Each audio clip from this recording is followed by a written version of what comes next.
வணக்கம். இது உங்கள் எதிர்காலம் யூடியூப் சேனல். 2017 தமிழ் வருட பிறப்பு ராசி பலன்கள். ராசி மகரம்.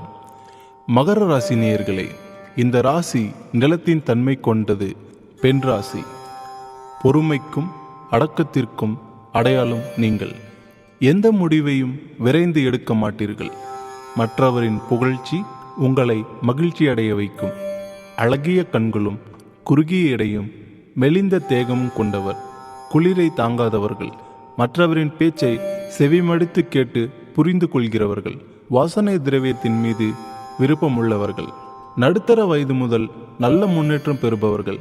தனக்கு நிகராக யாரையும் பாவிக்காமல் தனித்து நின்று ஜொலிப்பவர்கள். அப்படிப்பட்ட உங்களுக்கு இந்த வருடம் எப்படி இருக்கும் என்பதை காணலாம். இந்த புது வருடம் ஆரம்பமே அமர்க்களம்தான். ஆர்ப்பாட்டம் இல்லாமல் அலட்டிக்கொள்ளாமல் ஆனந்தத்தை அனுபவித்துக் கொண்டிருக்கிறீர்கள். தொட்டதெல்லாம் துலங்கும். எடுத்த காரியம் கை கொடுக்கும். எண்ணிய எண்ணம் செயலாகும். திட்டமிட்டிருந்த சில வேலைகள் உடனுக்குடன் நடக்கும். மனை வாங்கி வைத்திருந்தால் வீடு கட்ட ஆரம்பிக்கலாம். பழைய வீடு என்றால் புதுப்பிக்கும் முயற்சியை மேற்கொள்ளலாம். உடல் நலம் சிறப்பாக இருக்கும். மருத்துவ செலவுகள் ஏதுமல்லாமல் நல்ல தெளிவுடன் இருப்பீர்கள். பிள்ளைகளை பேணி வளர்த்தல், அவர்களின் பள்ளி தேவைகளை பூர்த்தி செய்து கல்விக்கான செலவுகளை மனநிறைவோடு செய்தல் என்ற வகையில் திருப்தி அளிக்கும்.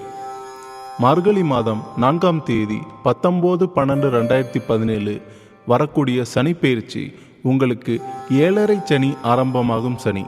வருட ஆரம்பத்தில் இருந்த குதூகலம் வருட முடிவில் சற்று குறையும். வருகின்ற இந்த சனி பெயர்ச்சி உங்களின் முன்னேற்றத்திற்கு சற்று முட்டுக்கட்டை போடும். இது அனுபவம் கொடுக்க வருகின்ற சனிதான். இது பாதகம் தராது. நீங்களே சனி பகவானின் ஆட்சி வீடான மகரத்தில் பிறந்தவர். அவர் உங்களை புண்படுத்த மாட்டார். பண்படுத்தி வைப்பார். பக்குவப்பட வைப்பார். பெண்களுக்கு மகர ராசி பெண்கள் பழகுவதற்கு இனிமையானவர்கள். எளிமையான தோற்றம், நிறைவான பேச்சு, ஆடம்பரம் இல்லாத செய்கை இவற்றை பெற்றவர்கள். சில நேரம் குழம்புவது போல் பேசுவார்கள். சுயநலம் இல்லாத பொதுநலம் காண்பவர்கள். கவித்துவமான கலையான கணவரை மணப்பவர். ஆவணி மாதம் 17ஆம் தேதி 2/9/2017 வரை 9ஆம் பாவத்தில் அமர்ந்து நல்ல பலன்களை குரு பகவான் வாரி வழங்குவார். பாக்கியஸ்தானத்தில் அமர்ந்த குரு பாக்கியங்களை அருளுவார்.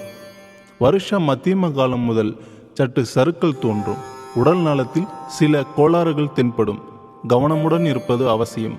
மாலை வேளையில் விளக்கேற்றும் போது தாமரை தண்டு திரி உபயோகப்படுத்தவும். வீட்டில் குங்கிலியம் தூபம் போடவும். நன்றி. இது உங்கள் எதிர்காலம் யூடியூப் சேனல்.